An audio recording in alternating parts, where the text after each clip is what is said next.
The morning started like any other in the Blackwood mansion.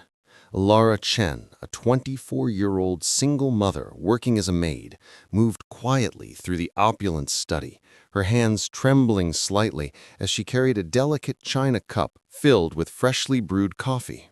She whispered to herself, trying to calm her nerves. "Just finish the study and you can go home to Lily. Come on, Elara."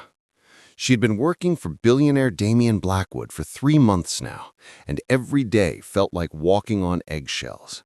The man was notorious for his cruelty, his impossible standards, and his complete lack of empathy for anyone beneath his tax bracket. As she carefully placed the coffee cup on his mahogany desk, she allowed herself a small moment of relief. Just a few more hours and she could return to her daughter, who was waiting at home, sick and getting weaker by the day.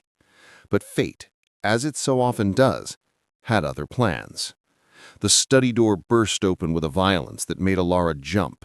Damien Blackwood stood in the doorway, his 6-foot frame imposing, his designer suit perfectly pressed, his expression one of pure irritation. "What are you doing in here?" he demanded, his voice sharp as a blade. Elara spun around, startled, her heart racing. "Mr. Blackwood, I'm so sorry, sir. I was just bringing your morning coffee as instructed." In her panic, Elara's foot caught on the corner of the antique Persian rug. Time seemed to slow as she stumbled forward, the coffee cup flying from her hands. It hit the floor with a sickening crash, and hot, dark liquid spread across the intricate patterns of the 200-year-old rug like a spreading stain of doom. "Oh no! Oh no, no, no!" Elara gasped, immediately dropping to her knees, frantically trying to blot the coffee with her apron. Damien's face transformed. If he had looked irritated before, now he looked absolutely murderous. His eyes went wide, then narrowed into slits of pure rage. "Are you kidding me right now?" His voice rose to a roar that echoed off the marble walls. "Do you have any idea what you just did?" Elara's voice trembled as she looked up at him, tears already forming in her eyes. "I'm so sorry, Mr. Blackwood. Please, I'll clean it immediately." "That rug," Damien interrupted, his voice dripping with venom, "is a 200-year-old Persian antique worth more than you'll make in your entire pathetic life."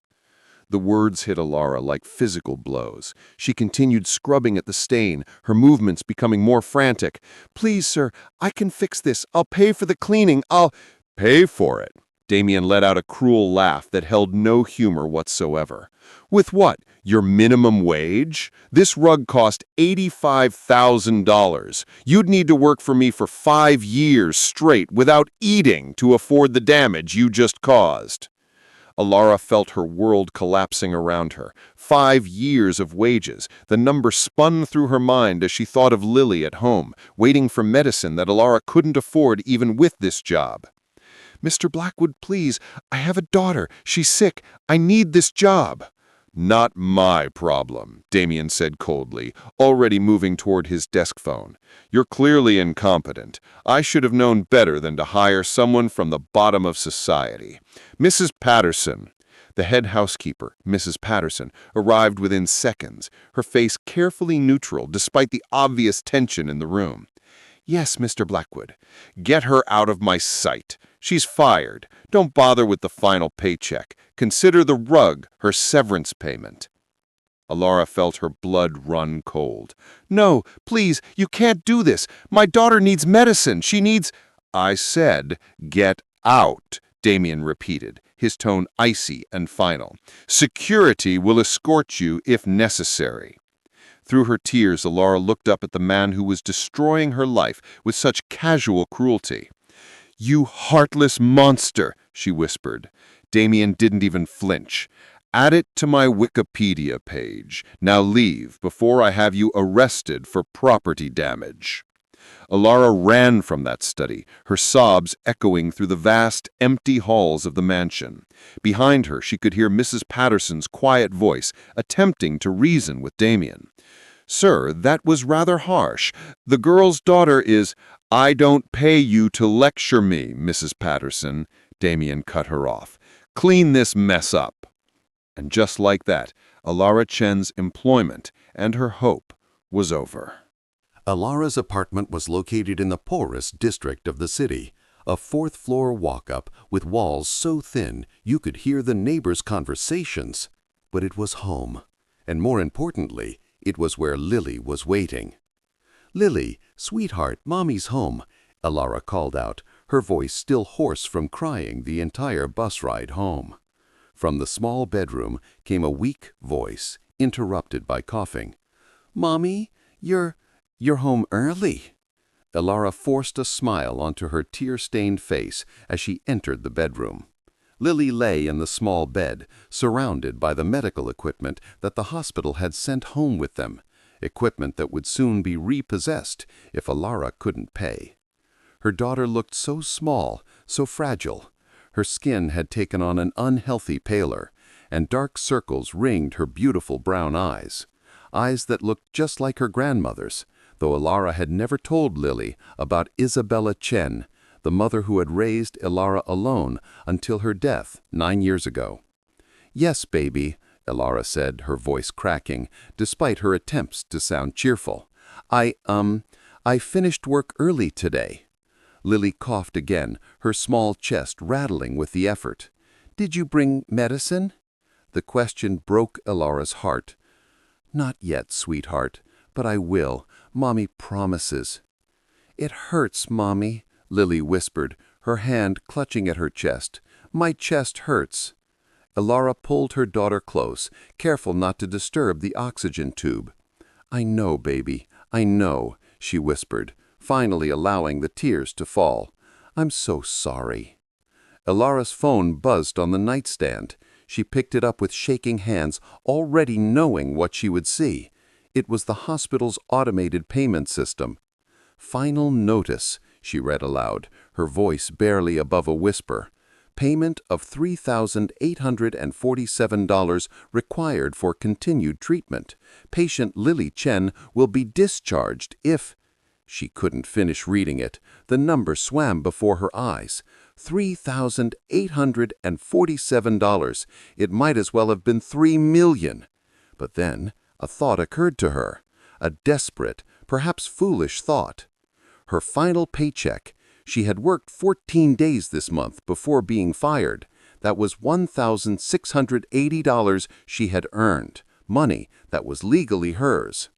With trembling fingers, Elara dialed the mansion. Mrs. Patterson answered on the third ring. "Blackwood Estate." "Mrs. Patterson, it's Elara," she said quickly, before she could lose her nerve. "Please, I need to pick up my paycheck for the days I worked. I know Mr. Blackwood said—" "Elara, dear, he was very clear. He said no paycheck." "Mrs. Patterson, please," Elara's voice rose, desperation making her bold. "My daughter needs surgery. That's 2 weeks of wages. I earned that money. It's not his to keep." There was a long pause. Then Mrs. Patterson spoke again, her voice lower. "Come tomorrow at noon. He'll be hosting his charity gala preparation meeting. Lots of witnesses. He might be more reasonable with an audience." Relief and terror flooded through Elara in equal measure. Thank you so much." As Elara hung up the phone, she looked back at Lily, who had fallen into a fitful sleep. She reached up and touched the silver necklace hanging around her neck, the only thing her mother had left her. A delicate silver rose with an inscription on the back that she had memorized long ago. "For Isabella, my eternal rose, from D." Her mother had never told her who D was. Some lost love before Elara was born, she assumed, a piece of her mother's mysterious past. Tomorrow, she would face Damien Blackwood again. Tomorrow, she would fight for what was hers. She had no idea that this necklace would change everything. The next day, Elara stood in the grand foyer of the Blackwood mansion, feeling like a stain on a pristine white dress. Around her, the wealthy elite of the city mingled in their thousands of dollars outfits, discussing their charity work with the kind of detachment that comes from never having actually needed charity. She clutched her worn purse and took a deep breath. "You can do this," she whispered to herself. "Just ask for your paycheck and leave."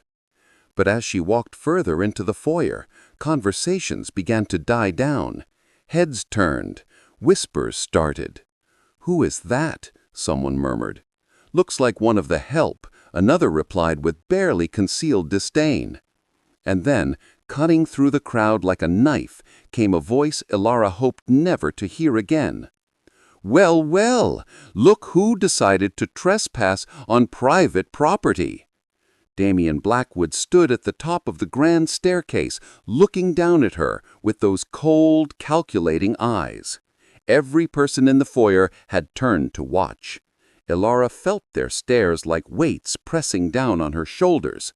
But she thought of Lily struggling to breathe in that tiny apartment, and she found her voice. "Mr. Blackwood," she said, her voice shaking but audible. "I'm here to collect my paycheck. I worked 14 days this month. You owe me $1,680. Damien descended the stairs slowly, deliberately, like a predator circling prey. "I owe you?" He laughed, and several people in the crowd chuckled along with him. "That's rich. You destroyed an $85,000 rug. If anything, you owe me." The crowd murmured in agreement. Elara felt her face burning with humiliation, but she stood her ground. "I spilled a cup of coffee. An accident. That doesn't erase 2 weeks of labor." "Labor?" Damien had reached the bottom of the stairs now, and he circled her slowly, like a shark. "Let's talk about your labor. Mediocre cleaning, constant errors, always distracted.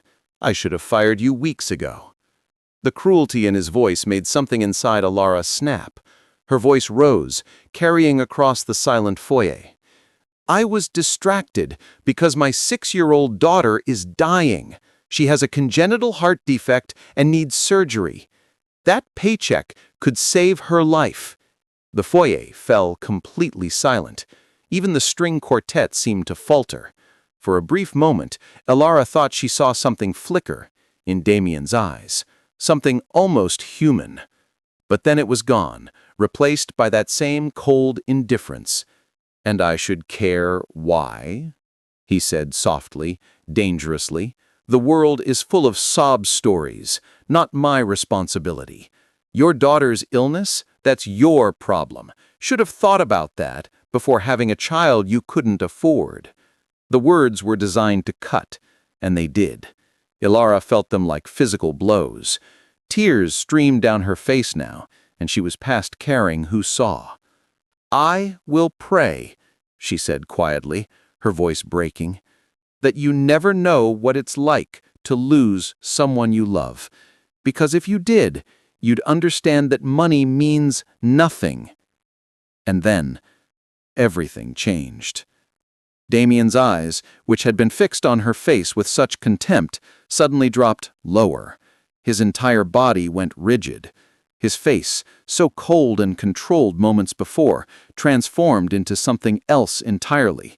Shock, confusion, and something that might have been horror. "Wait," he breathed. "That necklace. Where did you get that necklace?"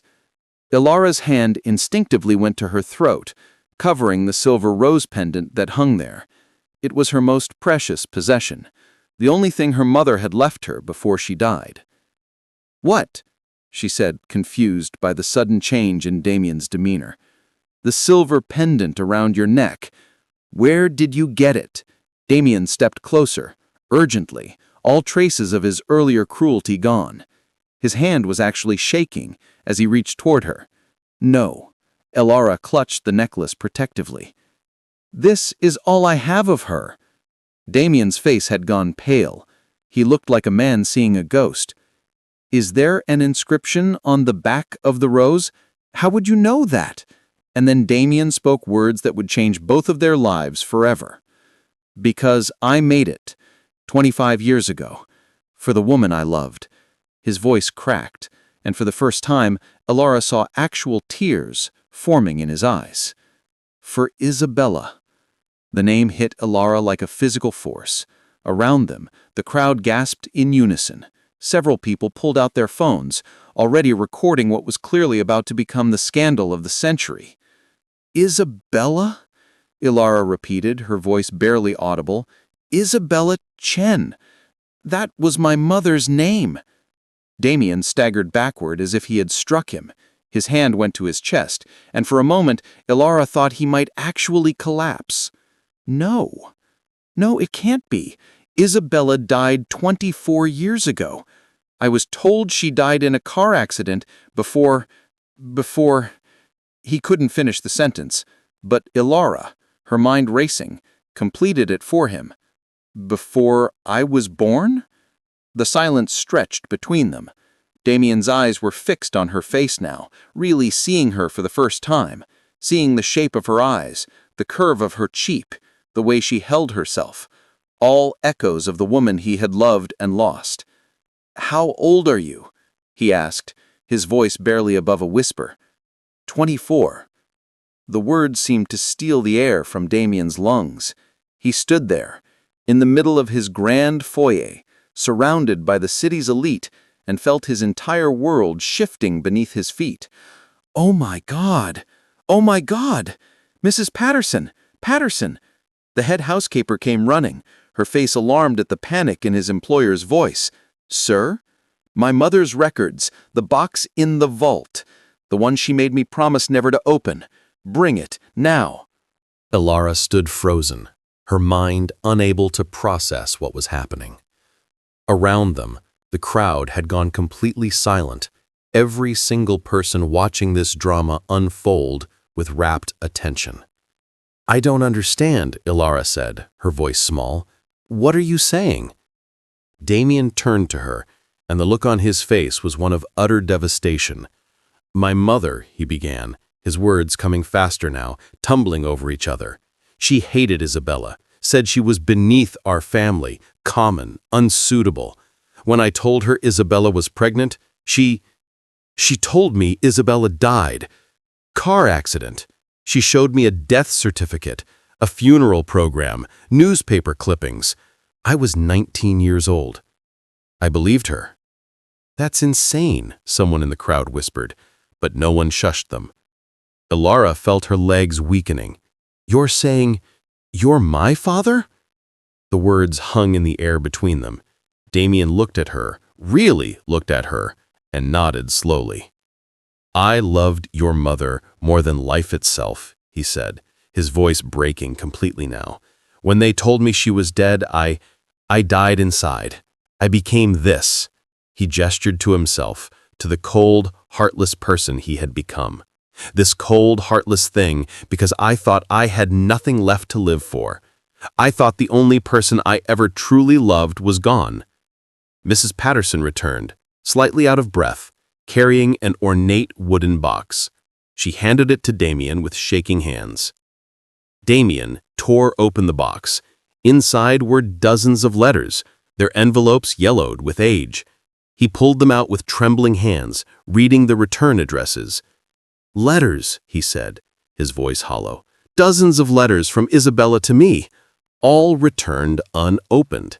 He pulled one out, his hands shaking so badly he could barely open it. "She was writing to me. She was alive and trying to reach me, and I never knew." He read aloud, his voice breaking on every word. "Damien, I'm pregnant with your child. Please, if you ever loved me, answer me. Your mother says you never want to see me again, but I don't believe her. I can't believe her.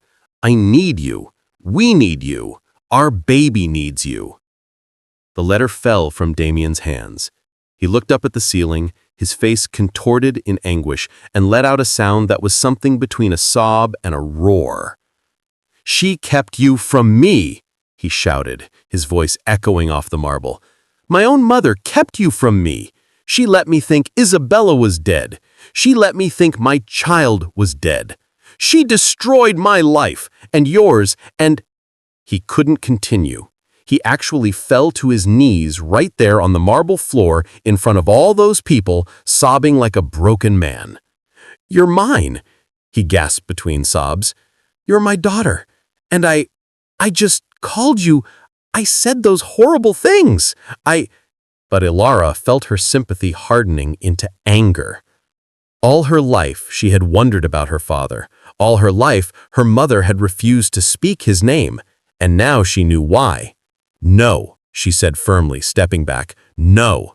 You don't get to do this. You don't get to cry now. My mother raised me alone. She worked 3 jobs. She died exhausted and broken at 39 years old because you abandoned us." "I didn't know." Damien looked up at her, desperation written across every feature. "Elara, please. I didn't know." "And what about today?" Elara's voice rose, years of pain and struggle pouring out. "What about yesterday? You knew I had a daughter. You knew she was sick. You didn't care then. Why should I believe you care now?" "Because you're my blood," Damien said, still on his knees, his voice raw. "Because your mother was my everything. Because I've been dead inside for 24 years, and seeing you, knowing you exist, is the first time I felt alive since they took her from me." The foyer was completely silent now, except for Damien's ragged breathing. Even the string quartet had stopped playing. Every eye was on Elara, waiting to see what she would do. And then she spoke the words that cut through everything else. "My daughter is dying," she said, her voice breaking. "Right now, while we're standing here, while you're crying about the past, my 6-year-old daughter is dying. And you're asking me to care about your pain?" Damien stood abruptly, and suddenly the broken man was replaced by the billionaire CEO once more. But this time, his intensity was directed toward helping rather than hurting. "What does she need?" he demanded. "A surgery," Elara said, almost afraid to hope. "It costs $87,000. I have $143 in my bank account." Without hesitation, Damien pulled out his phone. "Dr. Martinez, this is Damien Blackwood. I need the best pediatric cardiac surgeon in the country at Metropolitan Hospital. I need them there in 2 hours." There was a pause. "I don't care if he's in Tokyo. Charter a jet. I don't care if he's in surgery somewhere else. Pay whatever it takes. I want the absolute best, and I want them now." He turned back to Elara, and his eyes were pleading. "Where is she? Take me to her, please. Let me meet my granddaughter." 2 hours later, they stood in Lily's hospital room. The little girl lay in the bed, hooked up to monitors, her breathing assisted by a ventilator, her small chest rising and falling with difficulty. Elara sat beside her daughter, holding her small hand. Damien stood in the doorway, and for the first time in 24 years, he looked truly afraid. "Lily?" Elara said softly. "Someone is here to meet you." Lily's eyes opened slowly. Even that small movement seemed to exhaust her. "Who, Mommy?" Damien stepped forward, and his voice, when he spoke, was so gentle that it seemed to belong to a completely different person from the man who had screamed at Elara just yesterday. "Hello, Lily," he said quietly, kneeling beside the bed so he would be at her eye level. "My name is Damien. I'm your grandfather." Lily's eyes widened slightly. "I have a grandfather?" Elara's voice was thick with emotion. "Yes, baby, you do. And he's going to help make you better."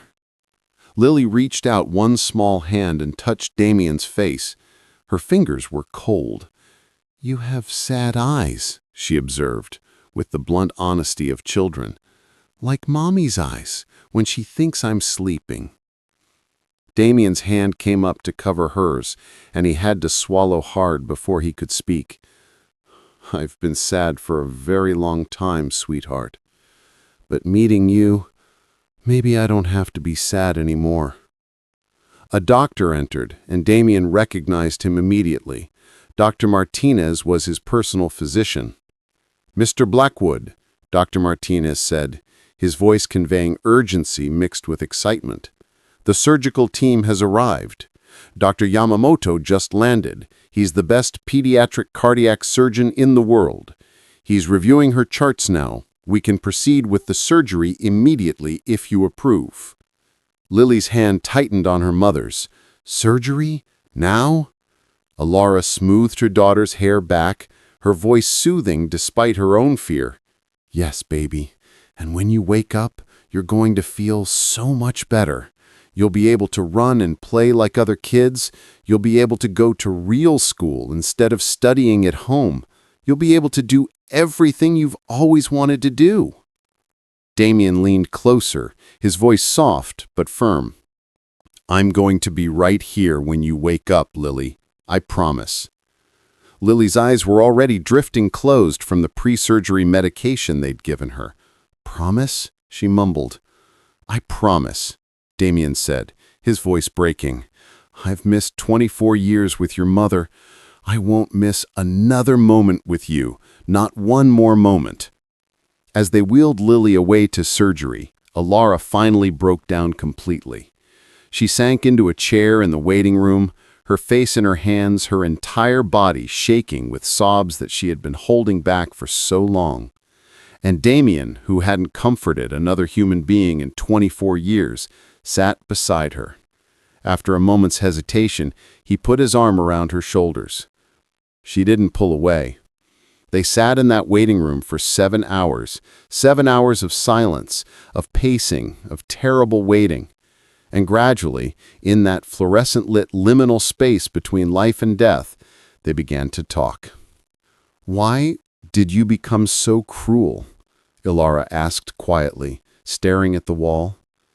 Damien was silent for a long time. When he finally spoke, his voice was barely above a whisper. "When I thought Isabella died, I thought my heart died with her. My mother pushed me into business immediately, said work would heal me, that time would make me forget. But I didn't want to forget. The pain was all I had left of her. So instead, I just stopped feeling anything at all, made money my only goal. Every person became a transaction. Every relationship became a contract. If I didn't let anyone close, they couldn't hurt me. If I didn't care about anyone, I couldn't lose anyone." "She would have hated what you became," Elara said, not cruelly, but simply stating a fact. Damien let out a bitter laugh. "I know. Your mother loved poetry and flowers and helping people. She wanted to be a teacher. She believed everyone deserved kindness, that the world could be better if people just tried." Elara's expression softened slightly. She was a teacher at a community center. She taught kids who couldn't afford regular school, kids whose parents were working 3 jobs like she was. She never gave up on that dream. "Of course she didn't," Damien said, and for the first time, there was something like pride in his voice. She never gave up on anything. Before Elara could respond, the waiting room door burst open. Dr. Martinez stood there, still in his surgical scrubs, and he was smiling. "Mr. Blackwood, Elara," he said, and his voice was full of relief and joy. The surgery was a complete success. Elara's hand went to her mouth. "She's okay?" "He's more than okay," Dr. Martinez confirmed. "Dr. Yamamoto says it was one of the most successful repairs he's ever done. Her heart is strong. She's going to make a full recovery. With proper care and monitoring, she'll be able to live a completely normal life." Elara's legs gave out, and she sank back into her chair, sobbing with relief. Damien stood frozen for a moment, then let out a sound that was half laugh, half sob. "Thank God," he whispered. "Thank God." Elara looked up at him through her tears. "Thank you," she said, and her voice held sincerity, despite everything. "Whatever else you are, whatever else has happened, thank you for saving her." Damien kneeled down beside her chair, and he took her hand carefully as if afraid she might pull away. "She's my granddaughter," he said softly. "There's nothing I wouldn't do for her or for you. I know I have no right to ask this, but will you let me try to be a grandfather to Lily? To be part of your family?" "We'll see," she said finally. one day at a time. And for Damien Blackwood, who had everything money could buy, but nothing that mattered, those words were more precious than gold. 6 months later, Elara Chen Blackwood stood at the head of the Blackwood Industries boardroom table, presenting her quarterly report to a room full of executives who had once looked down on her as she scrubbed their floors. Damien sat to her right, watching her with undisguised pride. The change in him over the past 6 months had been remarkable. He smiled now. He laughed. The ice that had encased his heart for 24 years had finally begun to thaw. That evening, as they had every evening for the past 6 months, they went to the park. Lily, fully recovered from her surgery, ran ahead, her laughter ringing out clear and bright. "Grandpa, come on! You promised we could feed the ducks!" Damien laughed, actually laughed, and jogged to catch up to her. "I'm coming, sweetheart." Elara watched them together, her heart full of complicated emotions. There was still pain there, still anger at the years they'd lost, but there was also something new, hope. She had her daughter back, healthy and whole. She had a father, imperfect, still learning, but trying with every fiber of his being to make amends. She had a career that mattered, work that helped people who had been exactly where she had been. Sometimes the cruelest moments lead to the greatest revelations. Sometimes the people we hurt the most are the ones we needed to find. And sometimes a simple necklace, a silver rose given in love 25 years ago, can unlock a truth that changes everything. Damien Blackwood had spent 24 years as a monster, believing he had nothing left to love. But he was wrong. His daughter lived, his granddaughter thrived, and though he could never reclaim the years he'd lost, he could choose, every single day, to be better. Love once lost can sometimes be found again, and when it is, it's worth every sacrifice to keep it.